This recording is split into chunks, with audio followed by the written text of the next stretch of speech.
নমস্কার। সমগ্র পার্শ্ব শিক্ষক সমাজকে নিখিলবঙ্গ পার্শ্ব শিক্ষক সমিতির পক্ষ থেকে অভিনন্দন। তার সাথে সর্বশিক্ষার সমস্ত অংশের কর্মীদেরও আমরা নিখিলবঙ্গ পার্শ্ব শিক্ষক সমিতির পক্ষ থেকে অভিনন্দন জানাই। আপনারা দেখছেন যে সরকার পরিবর্তন হয়েছে, 3 মাস অতিক্রান্ত হয়েছে, 100 দিন অতিক্রান্ত হয়েছে। প্রথমেই নিখিলবঙ্গ পার্শ্ব শিক্ষক সমিতির পক্ষ থেকে এই যে নতুন সরকার পার্শ্ব শিক্ষকদের 5,000 টাকা যে বেতন বৃদ্ধির ঘোষণা করেছে, যদিও এখনও কার্যকারী হয়নি, যার থেকে কেন্দ্র করে আজকে লাইভ। প্রথমে সরকারকে আবেদন করব যে যেটুকুনি আপনারা ঘোষণা করেছেন তার জন্য আপনাদেরকে অভিনন্দন। আপনারা অতি তাড়াতাড়ি এটাকে কার্যকারী করুন।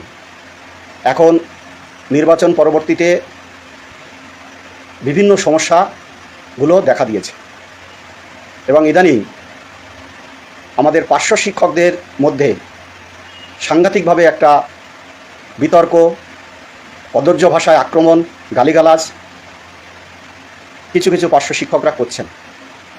কেউ আমাদের মনে হয়েছে, আমার সংগঠনের পক্ষে মনে হয়েছে এটা সম্পূর্ণ ভুল বুঝে না জেনে এই মন্তব্য আপনারা করছেন। এখন প্রশ্নটা হচ্ছে, মুখ্যমন্ত্রী ঘোষণা করলেন 26-27 শিক্ষাবর্ষে বাজেটে যে পার্শ্ব শিক্ষকদের 5,000 টাকা বেতন বৃদ্ধি হবে, সেটি এখনও কার্যকারী হয়নি। এখন আজকের লাইভের মূল বিষয়বস্তু হচ্ছে কী কারণে কার্যকারী হয়নি সেটাই বলা। এখনও দেরি হচ্ছে কেন? আমি সবাইকে বলবো একটু শান্ত থাকতে, অনুরোধ করব যে নিজেদের মধ্যে কাদা ছড়াছড়ি বন্ধ করে একটু ধৈর্য ধরে সরকারকে সময় দেওয়ার জন্য। কারণ মাননীয় মুখ্যমন্ত্রী ঘোষণা করেছেন পার্শ্ব শিক্ষকদের, তার জন্য আমি আবার বলেছি আমরা সংগঠনের পক্ষ থেকে তাকে অভিনন্দন। দীর্ঘ বঞ্চনার পরে 5,000 টাকা উনি ঘোষণা করেছেন।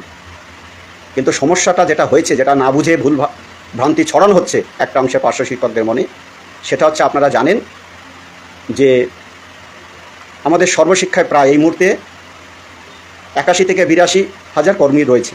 অর্থাৎ আমরা পার্শ্ব শিক্ষক, এমএসকেএসএসকে এই যে কেন্দ্র সরকারের যে অংশটা দেয় রাজ্য সরকার তার বাজেটে প্যাব রিপোর্ট অনুসারে তাদের বেতনটা আসে। তাহলে এই প্যাব রিপোর্টে প্যাবে এই প্রায় 83,000 সংখ্যাটা তাদের স্যালারির জন্য পাঠানো হয়েছে রাজ্যের থেকেই কেন্দ্রে। এখন আমাদের রাজ্যের মাননীয় মুখ্যমন্ত্রী ঘোষণা করেছেন পার্শ্ব শিক্ষকদের। আপনারা দেখেছেন যে 2011 সাল এক পর্যন্ত শুধু পার্শ্ব শিক্ষকদের আলাদাভাবে বেতন বৃদ্ধি করতেন সরকার, মাঝে মাঝে কর্মচারীদের করতেন। কিন্তু 11 সালের পর থেকে জানেন 18 সাল অবধি কোনো বেতন বৃদ্ধি হয়নি। 18 সালে পার্থ চ্যাটার্জি তদানীন্তন শিক্ষামন্ত্রী এমএসকেএসএসকেদের আন্দোলনের ফলে তারাও এই সর্বশিক্ষার ভিতরে অন্তর্ভুক্ত করেন। যার ফলে কেন্দ্র সরকারের কাছে যেটা পাঠানো হচ্ছে সেটা হচ্ছে প্যাব রিপোর্ট, যেটা তাতে সব প্যারা টিচার হিসাবে এদেরকে দেখানো হচ্ছে। এখন মাননীয় মুখ্যমন্ত্রী ঘোষণা করেছেন পার্শ্ব শিক্ষক, কেন্দ্র সরকারকে সবটাই দেখানো হয় প্যারা টিচার হিসাবে। ভালো করে জেনে নিন যারা না জেনে কথা বলছেন এবং কিছু কিছু মানুষের উপরে বদনাম ছড়ানোর চেষ্টা করছেন। আমি হাত জোড় করে তাদেরকে নিবেদন করব, এসব করবেন না, বন্ধ করুন আপনারা। এখন তাহলে বেতনটা প্যারা টিচার হিসাবে, এবার প্যারা টিচার আছে 42,170, কিন্তু কেন্দ্র সরকারের কাছে প্যারা টিচার হিসেবে প্রায় 82,000। তাহলে প্রত্যেকে 5,000 টাকা বাড়াতে হবে। তাহলে 5,000 টাকা বাড়ানোর পরে যে 500 কোটি টাকার উপরে একটা বাজেট রাজ্য সরকারের করতে হয়েছে, যার ফলে এই বাজেটটা ক্যাবিনেট বসিয়ে সিদ্ধান্ত করে আমাদের বলছে। এটা হচ্ছে আধিকারিকদের বক্তব্য, এটা আমার বক্তব্য নয় বা আমার সংগঠনের বক্তব্য নয়। কিন্তু পরে বোঝা গেল যে একটা নির্দিষ্ট স্ল্যাবের পরে আর্থিক যে চাপ থাকে তাতে ক্যাবিনেট বসে সিদ্ধান্ত নিতে হয়। এখন এইটা আগে করে নিতে পারতো, করে নিয়ে ঘোষণা করলে এই সমস্যাটা হতো না। তাই আজকে আমরা এসপিডির কাছে আবেদন করেছি। উনিও বলেছেন ক্যাবিনেট বসানোর পরেই আপনারা এটা পাবেন, জিও আকারে পাবেন। আমি আপনাদের কাছে হাত জোড় করে বলবো যে দীর্ঘদিন পরে 5,000 টাকা বেড়েছে, একটু আমাদের ধৈর্য ধরতে হবে। আমাদের জীবনে অনেক বঞ্চনা করেছে তৃণমূলের সরকার। সাথে সাথে এই কথাটা বলবো যে একটু ধৈর্য ধরুন আর নিজেদের ভিতরে কাদা ছড়াছড়ি বন্ধ করুন। বেতন বৃদ্ধির জন্য, সামগ্রিক বেতন বৃদ্ধির জন্য কেউ দায়ী নয়। এটা একটা স্কিম, সেই স্কিমের সবাইকে নিয়ে চলতে চাইছে সরকার।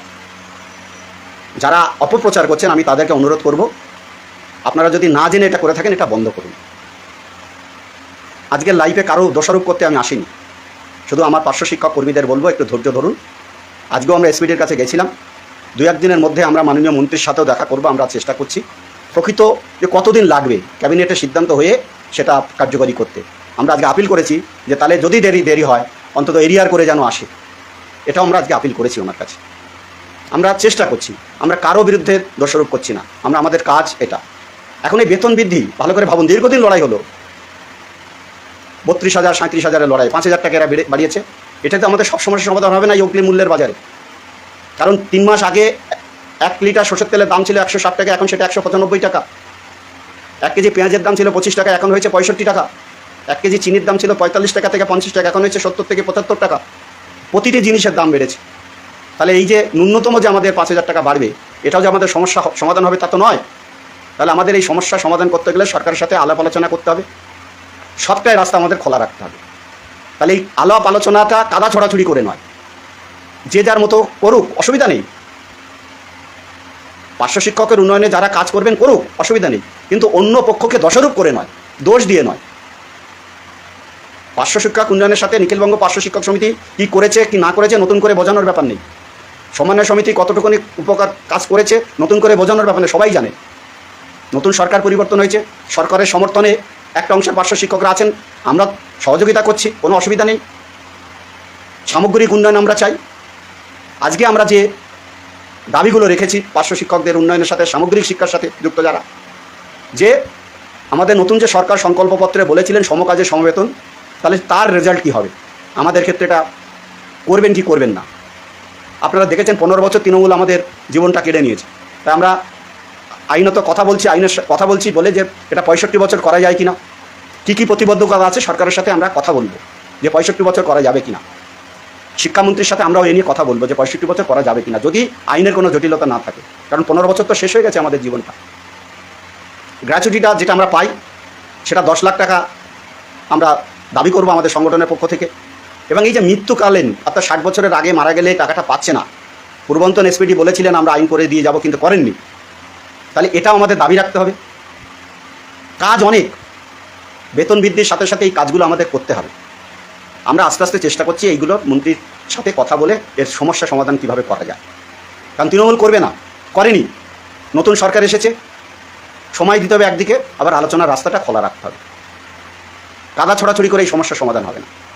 আমি সবাইকে অনুরোধ করবো যে একটু আপনারা কাদা ছড়াছড়ি বন্ধ করুন, আর মিথ্যে কথা প্রকাশ্যে না বলা, এগুলো একটু বন্ধ করতে হবে। জেনে বুঝে সত্য কথাটা আপনারা বলুন, তাহলে বিভ্রান্তি ছড়াবে কম। এখন এই ক্যাবিনেটটা কবে করবেন এটা তো আমার আপনার কারো জানার কথা নয়, এটা মাননীয় মন্ত্রী মহাশয়রা জানেন। আমরা চেষ্টা করছি 2-1 দিনের মধ্যে, 2-3 দিনের মধ্যেই, বা একটু দেরি হতে পারে। শিক্ষামন্ত্রীর সাথে আমরা অ্যাপয়েন্টমেন্টের চিঠি দিয়েছি, উনি দেখা করছেন, এটা ভালো দিক। তৃণমূলের শিক্ষামন্ত্রীর কার সাথে দেখা করতেন না, ইনি দেখা করছেন, এটা আমরা বলবো এটা আলোচনার রাস্তাটা খোলার একটা দিক। দেখা করাটাই উচিত আমরা মনে করি। আজকেও কথা হয়েছে, দেখা করানোর জন্য ব্যবস্থা আমরা করছি। কথা বলতে হবে, যে যা করছে করুক, আপনারা যে যার মতো করুক। পার্শ্ব শিক্ষকদের সামগ্রিক শিক্ষা বাঁচানোর জন্য যে যা করছে করুক, অসুবিধা নেই। কিন্তু আমি আবার বলবো, নিজেদের বিরুদ্ধে কাদা ছড়াছড়ি করবেন না। দিনের শেষে সবাই আমরা পার্শ্ব শিক্ষক। কেউ কোনো কথা বললে তার বিপরীতে একটা কাউন্টারে অ্যাটাক করে ব্যক্তিগতভাবে আক্রমণ করা, এগুলো আপনারা বন্ধ করুন। আপনারা দেখেছেন যে নির্বাচনের পর থেকে আমাদের সংগঠন কোনো কারো বিরুদ্ধে কোনো কথা বলছে না, কিন্তু আমরা বসে নেই। বহুদিন পর আজকে আমরা বলতে পেরেছি যে এটাই হচ্ছে মূল কারণ। ক্যাবিনেটে সিদ্ধান্ত হয়ে এটা হবে, এটা হবেই। মাননীয় মুখ্যমন্ত্রী ঘোষণা করেছেন, আর এটা হবে না, এটা হতে পারে। আমাদের অপেক্ষা করতে হবে, এতদিন আমরা অপেক্ষা করেছি। আমরা দাবি তুলব যে আপনারা যদি দেরি হয় তাহলে এরিয়ারটা করে দিন। মুখ্যমন্ত্রী নিজে বলেছেন আকাশ থেকে পাবো। এই হচ্ছে মূল বিষয়। সাথে সাথে যে দাবিগুলোর কথা বললাম, টেট পাস নিয়ে আলোচনায় আসবে, আমরা আলোচনা করব টেট পাসদের করণ করা। আর সংকল্পপত্রে যা যা বলেছিলেন আমাদের রাজ্যের মাননীয় মুখ্যমন্ত্রী, সেটাকেই যাতে কার্যকরী করেন।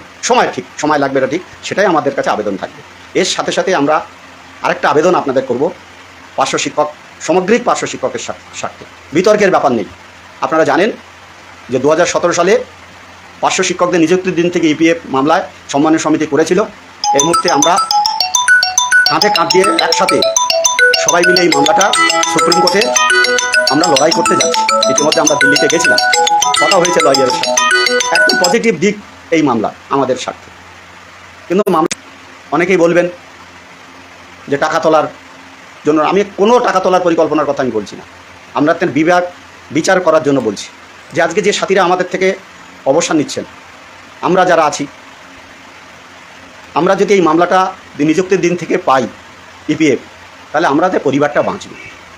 আমরা চেষ্টা করছি, সবার কাছে আবেদন করছি যে এই মামলাটার বিষয়ে কিভাবে এগোনো যায়, আমরা সবাইকে নিয়ে বসে আমাদেরকে পথ চলতে হবে আগামী দিনে। বিতর্কের কোনো ব্যাপার নেই, কোনো বিতর্ক নেই।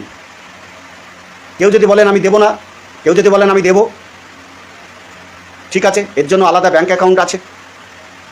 আমাদের বেতনটা বৃদ্ধি হোক, কারণ এই মুহূর্তে 200, 500, 100 টাকা দেওয়ার ক্ষমতা আমাদের কম, সংসারটা কারো চলছে না, এটা আপনারা জানেন। সুতরাং এই বেতন বৃদ্ধি না হওয়া পর্যন্ত আমরা এই ইপিএফ মামলাটা নিয়ে বেশি এগোতে পারছি না। তবে আমি একটা হিন্টস আপনাদের আজকে দিয়ে রাখলাম, কাঁধে কাঁধ দিয়ে আমরা লড়াই করব। কারণ দেখুন, আমরা লোক আদালতে এই ইপিএফ মামলাটা উঠেছিল কৃষ্ণনগরে। আমাদের রাজ্য সরকারের লয়ার লাস্ট 29শে মে তারা বলেছিলেন, আমরা বলেছিলাম যে আমরা এই মামলা এখানে মিটিয়ে নিতে রাজি আছি, কিন্তু রাজ্য সরকারের এই উকিল সায়ন্তন বসু তিনি বলেছেন যে যা হবে সুপ্রিম কোর্টে হবে। আমরা যেদিন মাননীয় মন্ত্রীর সাথে কথা বলবো, সেদিনও ইপিএফ মামলাটা নিয়েও কথা বলবো যে নতুন মন্ত্রী উনি যদি নিযুক্তির দিন থেকে না দেন তাহলে কোনো ব্যাপার নেই, সব আলোচনাটা করতে হবে, করে আমাদের একটা ডিসিশনে আসতে হবে। ভুল বোঝাবুঝির কোনো জায়গা নেই। আমি সবাইকে আহ্বান করছি যে আবার একটু ধৈর্য ধরতে, সবাইকে একসাথে চলতে হবে। আর এই যারা বলছেন যে ওই অংশের বেতনের জন্য আমাদের বেতন বৃদ্ধি হচ্ছে না, এটা ভুল। প্যাব রিপোর্ট অনুযায়ী সরকার সবার বেতন বাড়ানোর পরিকল্পনা করেছেন, সেখানে আপনার আমার কারো হাত নেই। সুতরাং যারা এইভাবে অপপ্রচার করে পোস্ট করছেন, আমি অনুরোধ করব এগুলো আপনারা বন্ধ করুন। সরকার সিদ্ধান্ত নেবে, আপনি আমার সিদ্ধান্ত নয়, এটা সরকার সিদ্ধান্ত নেবে। দীর্ঘদিন বঞ্চনা সবার, আপনার বাড়িনি, শিক্ষাবন্ধুর বাড়িনি, এমএসকেএসএসকের কারো বাড়িনি, কারণ যন্ত্রণা সবার আছে। কারণ সরকার সেটা অনুভব করেছে, তাই তারা সিদ্ধান্ত নিয়েছে সবাই একসাথে বেতন বাড়াবে। এখানে আমার আপনার কোনো হাত নেই, বা আমার কথা মতোই সরকার চলবে বা অন্য কারো কথা মতো সরকার চলবে, এটা না। এটা সরকারের একটা পলিসি ব্যাপার, পলিসি মেকিং, সরকার সেটা সিদ্ধান্ত নিয়েছে।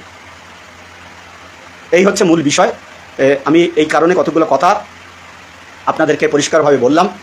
আবার বলছি, দিনের শেষে সবাই আমরা সর্বশিক্ষার কর্মী, একজন পার্শ্ব শিক্ষক শিক্ষিকা। যেভাবে কদর্য ভাষায় ফেসবুকে পোস্ট করছেন মাস্টারমশাইদার, আমরা সবাই শিক্ষক, আমাদের ভাষার ভিতর মাধুর্য থাকা উচিত, আমাদের ভাষার ভিতরে মানবতার একটা দিক থাকা উচিত। কিন্তু কিছু কিছু পার্শ্ব শিক্ষকরা সেটা লঙ্ঘন করে যাচ্ছেন, অকথ্য ভাষায় গালিগালাজ করছেন। এগুলো তো দেখছে সবাই। তাহলে সমাজের কাছে আমাদের পরিচয় কী হয়ে যাচ্ছে? সমাজের কাছে আমরা কী হিসাবে পরিচিত হচ্ছি? যে মাস্টারমশাইরা গালিগালাজ করে ফেসবুকে পোস্ট করছে। তাহলে আমরা সত্যিই তো মাস্টারমশাই তো? শিক্ষার কি অবমূল্যায়ন হচ্ছে না? শিক্ষার কি অবক্ষয় হচ্ছে না? আমি প্রশ্ন করছি, যারা এই ধরনের কদর্য ভাষায় ফেসবুকে পোস্ট করছেন। আপনারা যদি বিচার বিশ্লেষণ করতে চান তাহলে আসুন না আলোচনা টেবিলে, আমরা কি করেছি আর করতে পারিনি সেটা আলোচনায় আসবে পরিষ্কার। না জেনে এই ধরনের মন্তব্য আপনারা করবেন না, আবেদন করলাম আপনাদের কাছে। যেদিন মন্ত্রীর সাথে যেদিন উনি সময় দেবেন সেদিন আমরা কথা বলবো, পরিষ্কার এই বিষয়গুলো নিয়ে আলাপ আলোচনা হবে।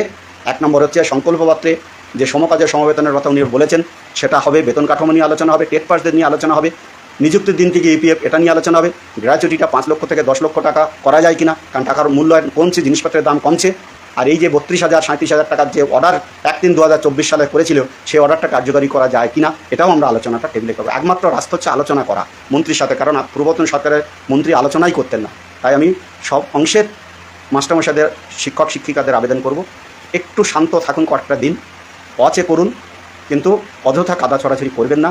আর কারো বিরুদ্ধে কদর্য ভাষায় গালিগালাজ পোস্ট এগুলো বন্ধ করতে হবে। যে যে সংগঠন পার্শ্ব শিক্ষক সহ সমগ্র শিক্ষার উন্নয়নে কাজ করছে তাদের কাজ করতে দিন। কেউ চায় না তাদের ক্ষতি হোক, অযথা নিজেদের ভিতরে বিভেদ তিক্ততা বাড়িয়ে লাভ নেই। শেষ করছি, নমস্কার, ধন্যবাদ, ভালো থাকবেন, সুস্থ থাকবেন।